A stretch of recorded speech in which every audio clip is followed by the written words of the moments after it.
Assalamualaikum warahmatullahi wabarakatuh. Alhamdulillah rabbil alamin wa bihi nasta'in ala umuri dunya waddin. Asyhadu an la ilaha illallah wahdahu la syarikalah wa asyhadu anna Muhammadan abduhu wa rasuluh. Allahumma salli wa sallim ala nabiyyina Muhammad wa ala alihi wa sahbihi wa man wala, amma ba'd. Para jamaah yang dirahmati Allah, Alhamdulillah pada pagi hari ini kita bisa berjumpa kembali, dan mudah-mudahan perjumpaan kita kali ini benar-benar menjadi perjumpaan yang mendapatkan ridha Allah, perjumpaan yang membawa manfaat untuk kepentingan kita di dunia wal akhirah. Amin. Para jamaah yang dirahmati Allah, berkali-kali saya merasa bahwa saya ini belajar pada teman-teman saya, bahkan pada murid-murid saya yang selama ini mereka mengatakan belajar dari saya. Maka dalam pengajian-pengajian yang saya berikan, saya banyak belajar dari para jemaah saya. Bukan hanya dari nasihat-nasihat mereka, tetapi dari masalah-masalah yang mereka hadapi yang kemudian di-share, dinyatakan, dibagikan kepada saya untuk didiskusikan. Nah, proses dan hasil diskusi itu ternyata memberikan pengalaman yang baru pada diri saya, dan saya semakin paham bahwa hidup itu indah. Hidup ini penuh pernah dengan kenikmatan. Jadi hidup ini saya katakan penuh dengan kenikmatan. Kalau kita mampu memahami apa arti hidup. Bahkan masalah demi masalah yang kita hadapi itu akan bisa semakin mendewasakan diri kita. Kita akan semakin matang untuk berhadapan dengan sejumlah masalah, sehingga hidup ini menjadi sesuatu yang menantang untuk diri kita dalam rangka untuk memahami masalah yang selalu kita hadapi dan mencoba untuk mencari solusi pemecahan atas masalah-masalah yang kita hadapi. Dan sekali lagi, tidak ada masalah tanpa solusi karena Allah selalu ada di samping kita. Allah selalu ada bersama kita. La tahzan, innallaha ma'ana, itu firman Allah yang menurut ahli tafsir itu pernah diucapkan oleh Nabi Muhammad Sallallahu Alaihi Wasallam kepada sahabat setianya yang bernama Abu Bakar Siddiq, ketika kekhawatiran, kecemasan, kepanikan itu ada di dalam diri Abu Bakar Siddiq radhiyallahu anhu. Rasulullah menasihati dengan kalimat itu, la tahzan, jangan bersedih wahai sahabatku. Innallaha, sungguhnya Allah, mana selalu bersama diri kita. Kebersamaan Allah itu harus kita rasakan betul, dan pada saatnya memang kita harus berupaya untuk menghadirkan Allah di dalam diri kita dan untuk menghadirkan diri kita di hadapan Allah. Yang dulu pernah saya sampaikan dari hasil bacaan saya terhadap apa yang pernah ditulis oleh Dr. Yusuf Al-Qaradawi, yang isinya itu memang mengisyaratkan bahwa kita bisa menghadirkan Allah di dalam diri kita dan menghadirkan diri kita di dalam diri Allah dalam ibadah yang kita laksanakan dengan khusyuk. Jadi seolah-olah Allah berada di depan kita karena kita seolah-olah melihat Allah, dan ini prinsip ihsan dalam wilayah ubudiyah, dalam wilayah ibadah.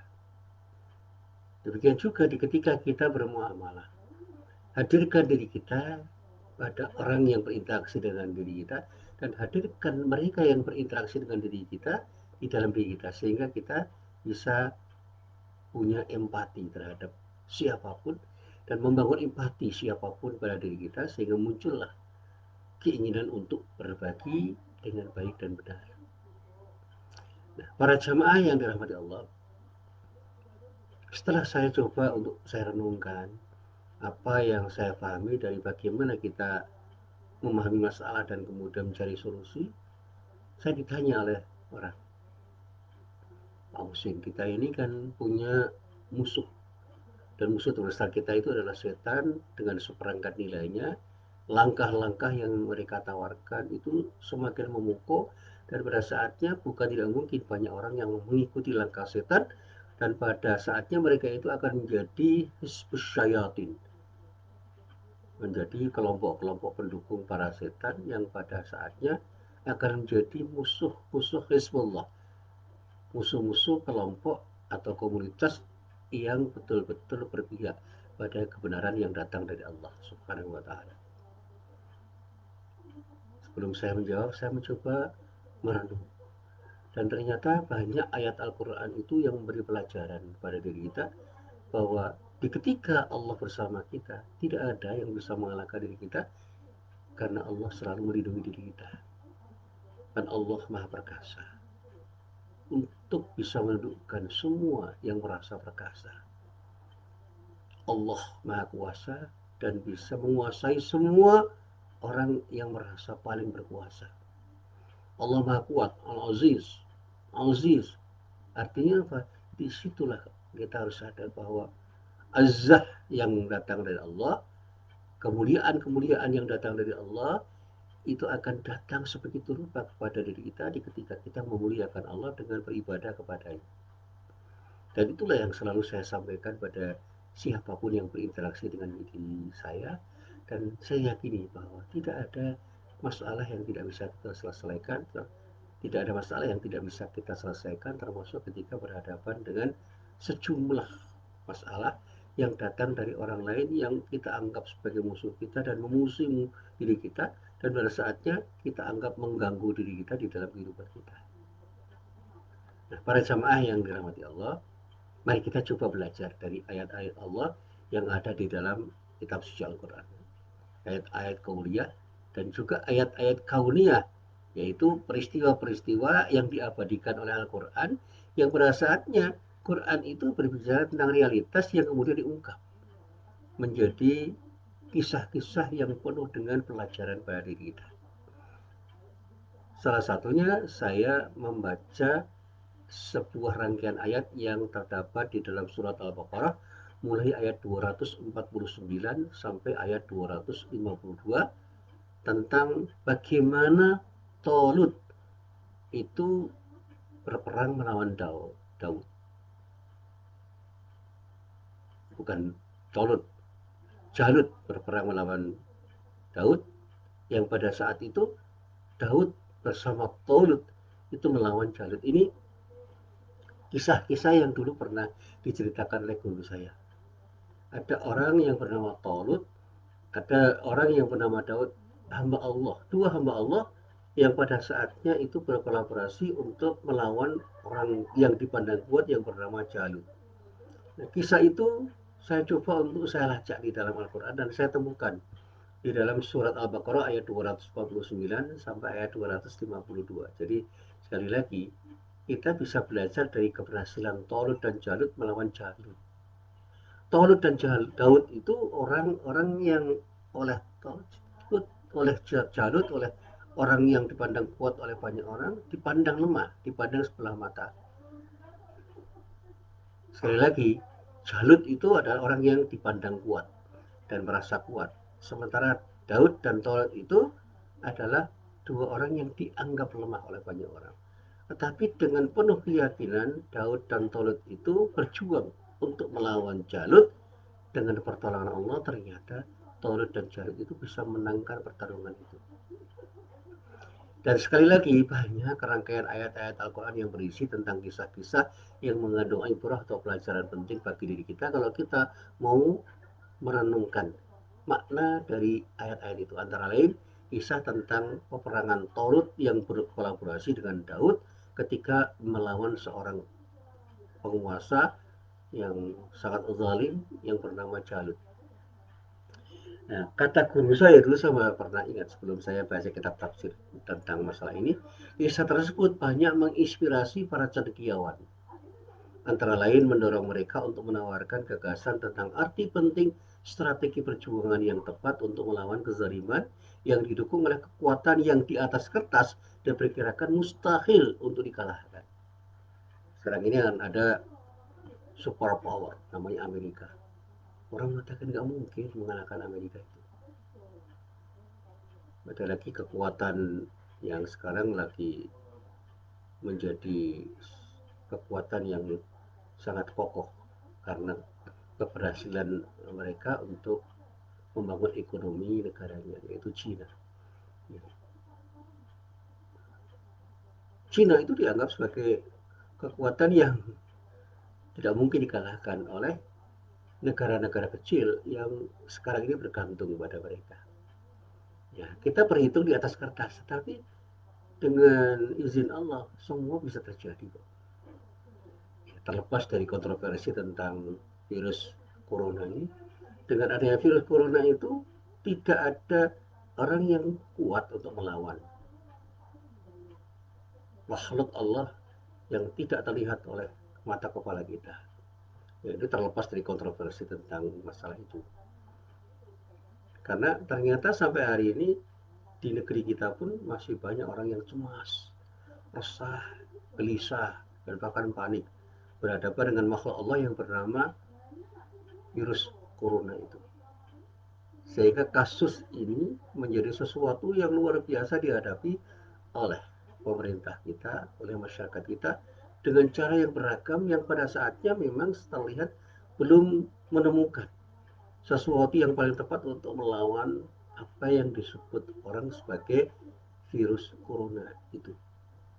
Padahal kalau kita kembalikan semuanya kepada Allah, yang namanya virus apapun namanya itu adalah bagian kecil dari makhluk Allah yang tunduk pada kekuasaan Allah. Siapapun yang menggerakkan virus corona itu juga tunduk pada kekuasaan Allah. Artinya ketika Allah itu berkehendak untuk melakukan sesuatu terhadap apapun yang selama ini menakutkan diri kita, tidak ada yang tidak mungkin terjadi. Semuanya akan tunduk pada kehendak Allah. Nah, para jamaah yang dirahmati Allah, Allah Subhanahu wa taala berfirman di dalam Al-Qur'an surah Al-Baqarah ayat 249 sampai ayat 252 dengan firman-Nya, A'udzubillahi minasyaitonir rajim. Falamma fasala talutu bil junudi qala innallaha mubtaliikum binaharin faman syariba minhu falaysa minni wa man lam yat'amhu fa innahu minni illa man ightarafa ghurfatan biyadi fasharibu minhu illa qalilan minhum falamma jawazahu huwa walladzina amanu ma'ahu qalu la taqata lana al-yawma bijaluta wa junudi qala alladzina yadunnuna annahum mulaqullahi kam min fi'atin qalilatin ghalabat fi'atan katsiratan bi'iznillah. Ini yang selalu saya tekankan ketika saya mencoba menjelaskan ayat ini. Kam min fi'atin qalilatin ghalabat fi'atan katsiratan bi'iznillah. Wallahu ma'as sabirin. Walamma barazu li Jaluta wa junudihi qalu Rabbana afrigh alaina sabran wa thabbit aqdamana wansurna 'alal qaumil kafirin. Fahazamuhum biidhnillahi wa qatala Dawudu Jaluta wa atahu Allahul mulka wal hikmata wa 'allamahu mimma yasha'.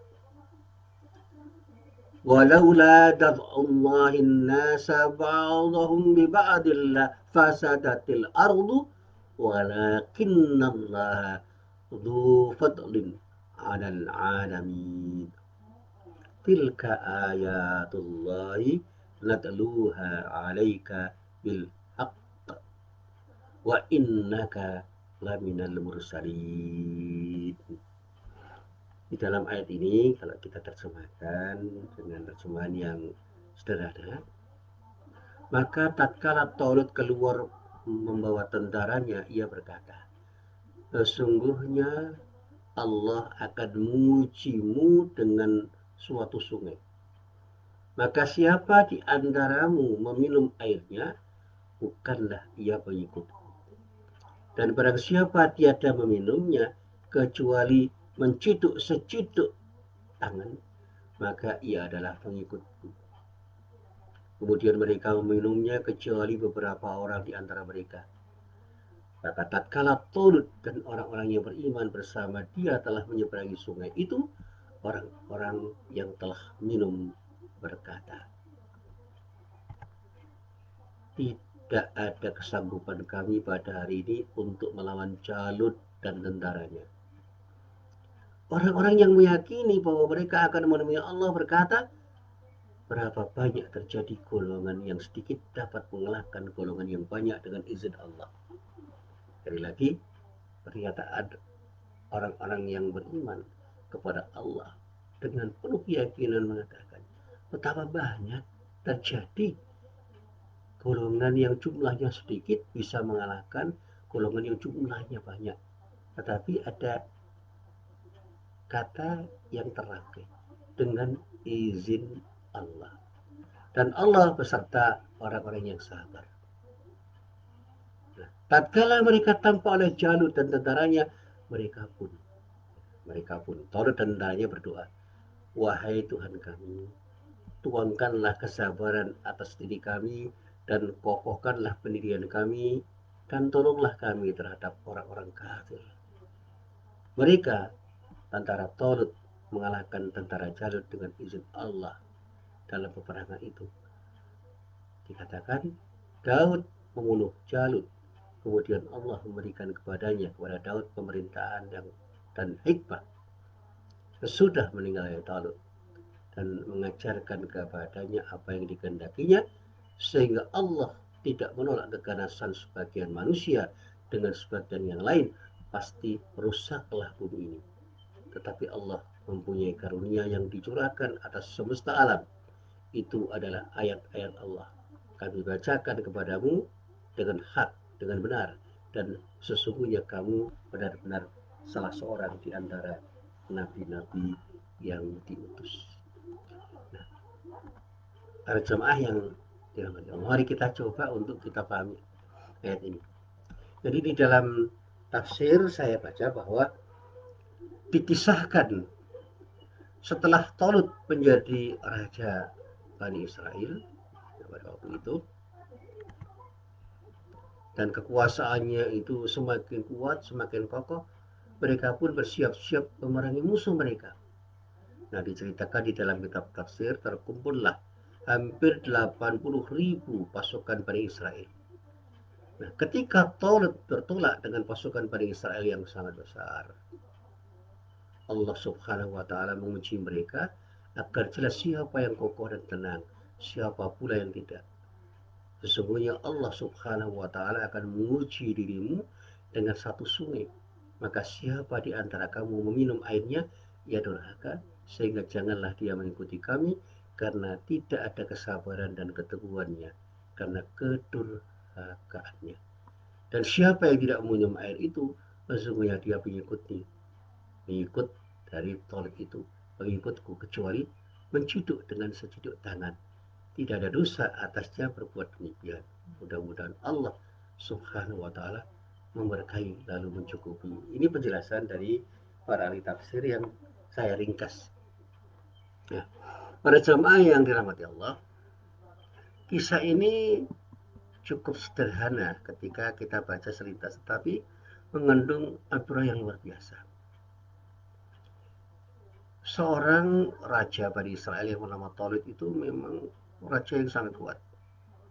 Dengan kekuatan orang, pasukan yang di dalam kitab tafsir dikatakan hampir berjumlah 80.000, itu di atas kertas merupakan pasukan yang sangat kuat. Tetapi ternyata banyak di antara mereka itu yang tidak teruji. Karena begitu datang ujian dari Allah, hati mereka gundah.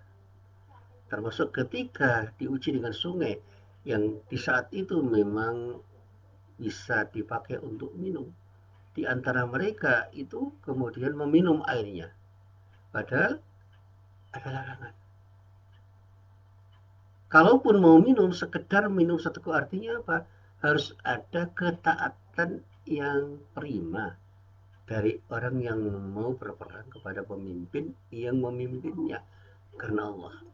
Dan karena Allah melarang orang-orang yang mengikuti Taurat itu dengan larangan yang tegas untuk tidak minum sesuatu yang membuat mereka tergiur untuk minum, kecuali hanya sekedar seciduk tangan.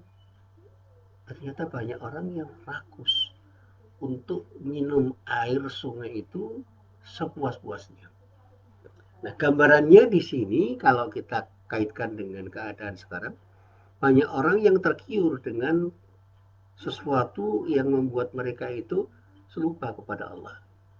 Sekarang ya kita sebut jabatan, yang ujung-ujungnya duit. Jabatan dan duit itu bisa membuat orang lupa kepada Allah. Nah, pertanyaannya apa tidak boleh orang Islam itu punya jabatan, menjadi pejabat? Boleh. Apa tidak boleh orang Islam itu menjadi kaya? Boleh. Cuma jangan rakus. Demikian juga saya sering berguru dengan para mahasiswa saya. Boleh nggak seorang laki-laki mencintai perempuan dan sebaliknya seorang perempuan mencintai laki-laki? Boleh. Tapi cintailah laki-laki atau perempuan karena Allah. Bukan karena kecantikannya, bukan karena kekayaannya, bukan karena sesuatu yang membuat Anda dikendalikan oleh hawa nafsu Anda. Cintailah karena Allah. Sehingga Allah ridho dan pada saatnya cintamu itu akan bersemi menjadi cinta yang menghadirkan dirimu untuk selalu ingat kepada Allah. Nah, kata-kata ini ketika saya jabarkan seringkali tidak difahami karena apa? Itu dianggap ucapan klise. Padahal kalau kita renungkan luar biasa. Dan ini bukan hanya karena saya punya pengalaman pribadi untuk itu, tetapi ini adalah sesuatu yang harus kita pahami sebagai bagian dari syariat Allah. Cintailah sesuatu karena Allah. Mencintai harta karena Allah. Mencintai wanita atau laki-laki karena Allah. Mencintai apapun karena Allah. Ini yang membuat kita semakin ingat kepada yang menciptakan sesuatu yang kita cintai dan pada saatnya menumbuhkan cinta yang betul-betul mendapatkan ridha Allah. Cinta yang hadir karena ridha Allah, insya Allah akan selalu melahirkan kemanfaatan, melahirkan sesuatu yang baik, melahirkan sesuatu yang indah, sesuatu yang pada saatnya akan semakin membuat kita semakin dekat pada Allah. Tapi ketika kita mencintai sesuatu bukan karena Allah atau sesuatu karena sesuatu yang kita cintai, disitulah kita akan dikuasai oleh sesuatu yang kita cintai itu, yang pada akhirnya kita akan bisa lupa pada Allah karena memberhalakan sesuatu yang kita cintai. Saya pernah menulis tentang berhala duit, berhala kekuasaan, dan berhala-berhala yang lain yang pada akhirnya ketika kita terjebak pada pemberhalaan terhadap sesuatu yang kita cintai, disitulah sebenarnya kita telah mempertuhankan sesuatu yang kita cintai dan pada saatnya kita lupa kepada Allah sebagai zat Tuhan yang memiliki apapun yang kita cintai, yang pada akhirnya semakin lama kita itu mencintai sesuatu yang kita cintai dengan cinta yang menggebu-gebu, kita akan semakin jauh dari Allah. Sebaliknya, ketika kita cintai semuanya karena Allah, kita akan semakin dekat kepada Allah dan semakin mungkin Allah akan meridhoi apa yang kita lakukan dan pada saatnya cinta kita itu akan bersemi menjadi cinta yang indah karena semua mendapatkan ridho dari Allah Subhanahu wa taala. Nah, para jamaah yang dirahmati Allah, kembali kepada cerita tentang Talut, Raja Bani Israel ini. Ujian yang datang kepada Talut dan para tentaranya ini menampakkan hikmah atau pelajaran dari Allah Subhanahu wa taala ketika Talut itu dipilih menjadi raja atau tepatnya terpilih menjadi raja Bani Israel. Allah Subhanahu wa taala ingin menunjukkan kepada Bani Israel bahwa Talut memang seorang ahli strategi perang. Beliau membawa pasukan yang sudah pernah kalah, bahkan terjajah dalam sejarah peradaban mereka. Jadi kalau kita baca sejarah Bani Israel itu kan pasang surut. Bani Israel itu pernah menang, pernah kalah, pasang surut. Nah, dikisahkan beliau membawa pasukan yang sudah pernah kalah, bahkan terjajah dalam sejarah peradaban mereka. Nah sekarang dia mengerahkan mereka menghadapi tentara penjajah dengan kekuatan dan persenjataan yang lengkap. Oleh karena itu tidak mungkin menghadapi musuh kecuali dengan kekuatan yang melebihi lawan. Ini cara berpikir yang betul-betul linear, rasional. Jadi kalau kita ingin menghadapi musuh, jadilah orang yang sangat mungkin menghadapi musuh dengan kekuatan yang melebihi kekuatan lawan. Dan itulah caranya yang dilakukan oleh Talut. Dan itu caranya hanya satu, yaitu dengan menggunakan kekuatan yang melebihi kekuatan mereka. Apa kekuatan yang melebihi kekuatan musuh? Yaitu kekuatan hati dan keyakinan, kemauan serta keberanian untuk menang, kekuatan yang siap menundukkan keinginan syahwat dan mengalahkan desakan atau dorongan kebutuhan sesaat, serta sanggup mengedepankan ketaatan terhadap pemimpin dalam semua keadaan. Para jamaah yang dirahmati Allah, akan saya katakan begini, tidak ada gunanya kekuatan perlengkapan dan kekuatan fisik sehebat apapun dari kelompok tentara dimanapun dan kapanpun kalau yang memilikinya adalah orang-orang yang bermental pengecut dan bermental lemah. Orang-orang yang akan jadi pemenang itu adalah orang-orang yang bermental baja, bermental kuat, punya jiwa pemberani, bukan pengecut. Orang-orang yang lemah keinginannya dan lemah kemauannya untuk menang tidak mungkin menang. Nah, di dalam ujian yang terkait dengan Tolit ini jelaslah bahwa mereka, kaum Bani Israel yang dipimpin oleh Tolit, sedang kekurangan air. Sehingga air yang segar itu sangat menggoda. Orang-orang yang kehausan itu akan segera ingin mendatangi air dan bahkan menciduk air dengan sikap rakus. Pasir Sahara yang panas, bekal yang sekadarnya, harus menghadapi musuh yang tidak terkalahkan, benar-benar menambah berat ujian bagi Bani Israel ketika itu. Ujian itu menjadi saringan bagi Bani Israel. Katakan ujian itu menjadi saringan bagi siapapun di antara mereka. Dari 80.000 prajurit, sebagian besar dari mereka ternyata melanggar dengan cara meminum air sungai sepuas-puasnya, padahal mereka sudah dilarang. Akhirnya apa? Mereka berbalik mundur, tidak jadi memerangi musuh mereka. Ketidaksabaran mereka menahan haus 1 jam saja misalnya adalah bukti terbesar bahwa tidak adanya kesabaran itu ada di pada diri mereka ketika mereka harus berperang, yang pasti akan memakan waktu yang lama dengan kesulitan yang lebih besar. Mereka sudah membayangkan betapa sulitnya perang yang akan mereka lakukan karena memakan waktu yang lama, memakan tenaga yang besar, dan bahkan bisa mengalahkan mereka. Nah, para jamaah yang dirahmati Allah, mundurnya orang-orang yang tidak taat kepada Taurat itu meningkatkan sikap tawakal pasukan yang tersisa kepada Allah Subhanahu wa taala. Orang-orang yang tabah, orang-orang yang sabar dan semakin bersikap rendah hati untuk taat kepada komandannya dan berlepas diri dari daya dan kekuatan mereka sendiri dengan hanya bersandar pada kekuatan Allah dengan sikap tawakal. Mereka yakin bahwa kemenangan itu sudah dekat karena Allah akan menolong mereka. Bahkan berkurangnya jumlah mereka dan banyaknya musuh semakin meningkatkan kesabaran mereka. Akan tetapi ujian itu seakan belum berakhir. Orang-orang yang beriman yang ikut bersama Taurat menyadari bahwa musuh yang akan mereka hadapi sebetulnya sangat kuat dan belum pernah terkalahkan oleh siapapun. Bayangkan, andai kata seorang itu melawan seorang musuh yang belum terkalahkan. Wah, bisa ciut nyalinya. Saya masih ingat betul waktu saya itu masih kecil. Saya itu menyaksikan pertandingan tinju antara Muhammad Ali dan Josh Foreman. Josh Foreman itu orangnya besar. Di atas kertas sulit Ali mengalahkan Josh Foreman. Dan pada saat itu saya waktu masih kecil, saya melihat Josh Foreman itu dengan sangat yakin membombardir Ali itu dengan pukulan-pukulan yang sangat hebat. Ternyata Ali bertahan dengan sabar.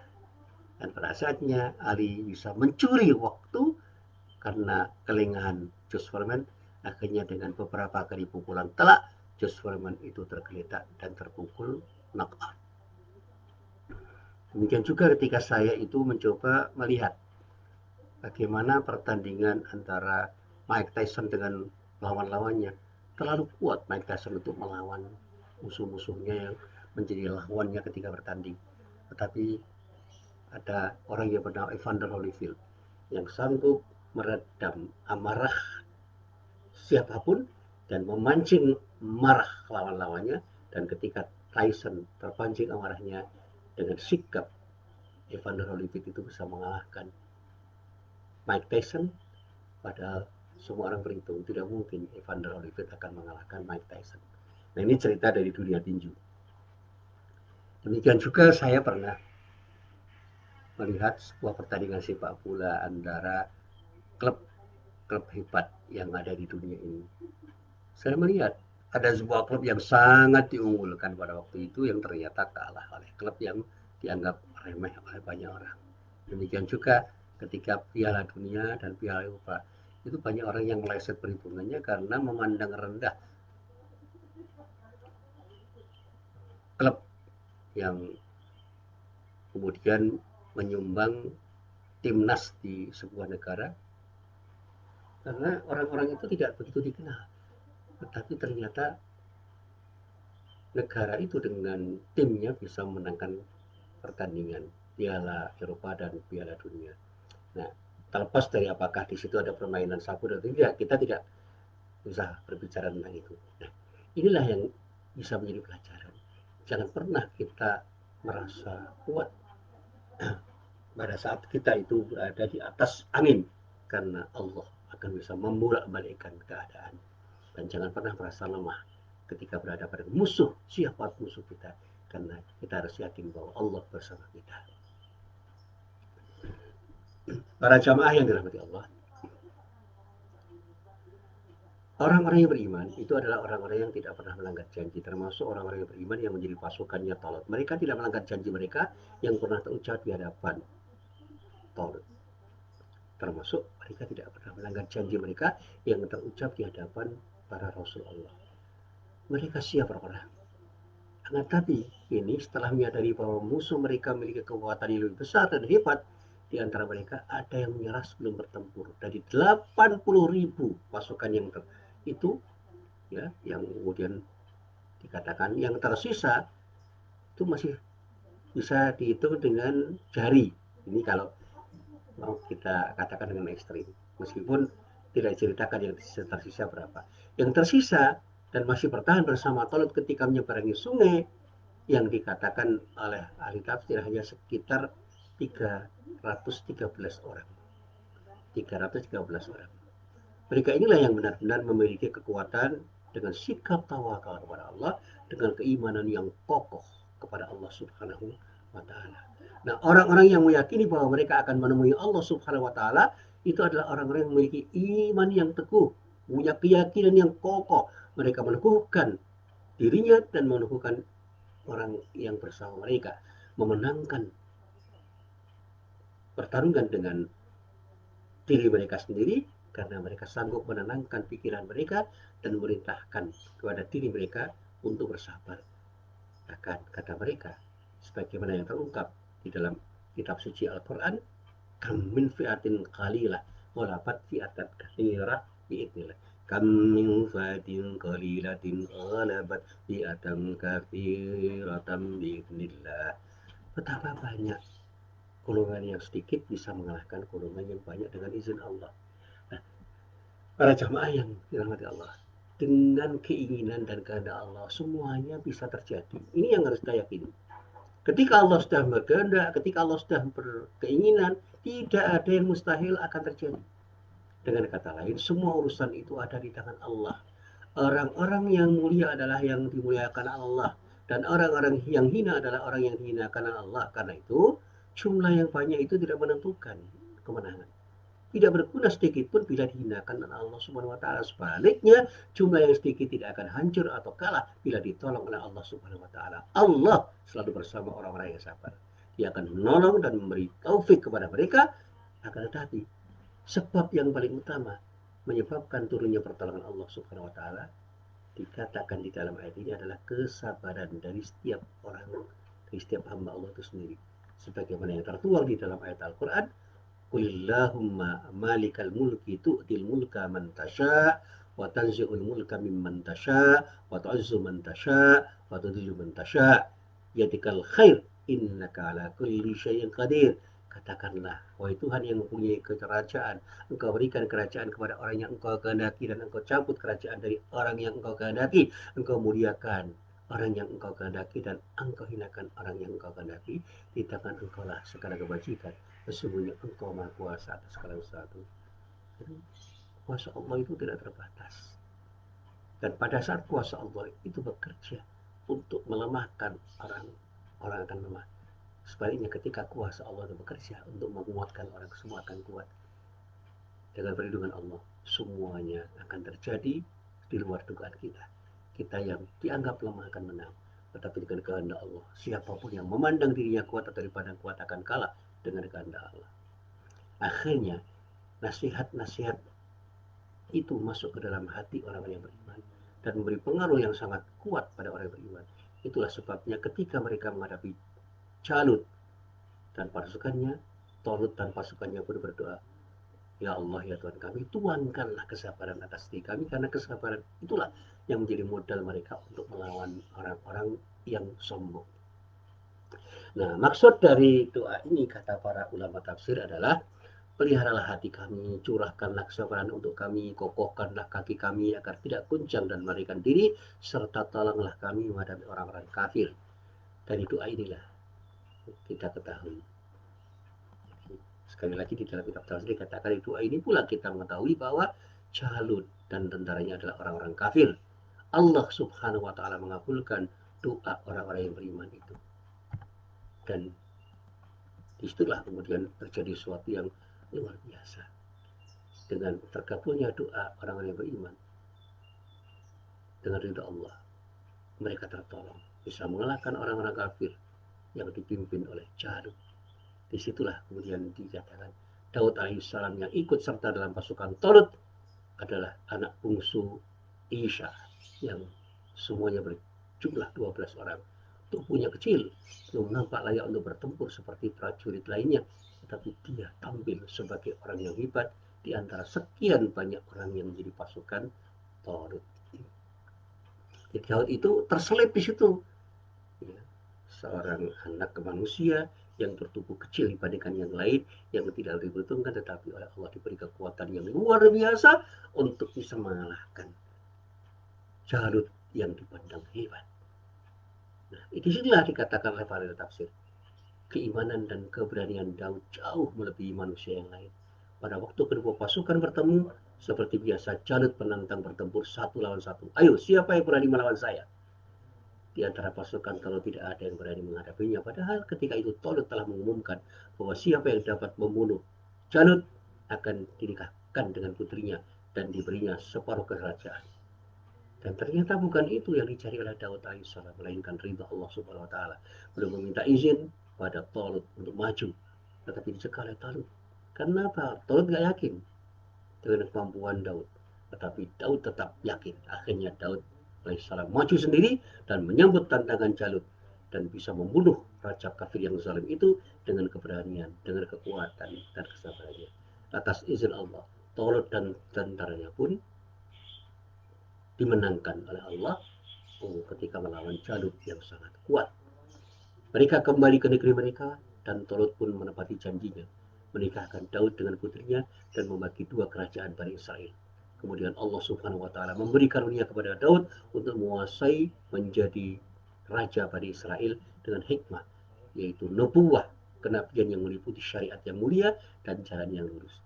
Setelah Allah Subhanahu wa taala menolong mereka, tenanglah mereka di negeri-negeri di mana mereka bisa menyembah Allah Subhanahu wa taala dengan aman dan sentosa. Karena musuh mereka menjadi hina karena Allah, dan mereka pun menjadi mulia karena Allah. Dan pada saatnya itulah yang disebut sebagai pertolongan Allah yang diberikan kepada hamba-hamba Allah yang layak untuk ditolong karena kesabaran dan keimanan yang mereka miliki ketika mereka hidup untuk berjuang fi sabilillah. Nah, apa ibrah dari kisah ini? Para jamaah yang dirahmati Allah, mari kita mencari ibrah atau pelajaran dari kisah ini. Allah menggabungkan antara kerajaan dan kenabian untuk Nabi Daud alaihissalam. Padahal sebelum beliau sudah ada nabi, tapi yang menjadi raja adalah orang lain. Sebagaimana disebutkan bahwa Aswad, cucu atau cucu-cucu atau keturunan dari Yakub alaihissalam yang menjadi cikal bakal lahirnya Bani Israel, di kalangan Bani Israel terbagi dua. Yang satu menurunkan raja-raja, yang lain melahirkan para nabi. Kisah ini adalah salah satu bukti kebenaran Nabi Muhammad SAW. Andai kata bukan berita disampaikan Allah kepada beliau, tentulah beliau tidak punya ilmu tentang peristiwa itu. Bahkan tidak ada seorang pun di antara kaumnya yang punya pengetahuan tentang hal ini.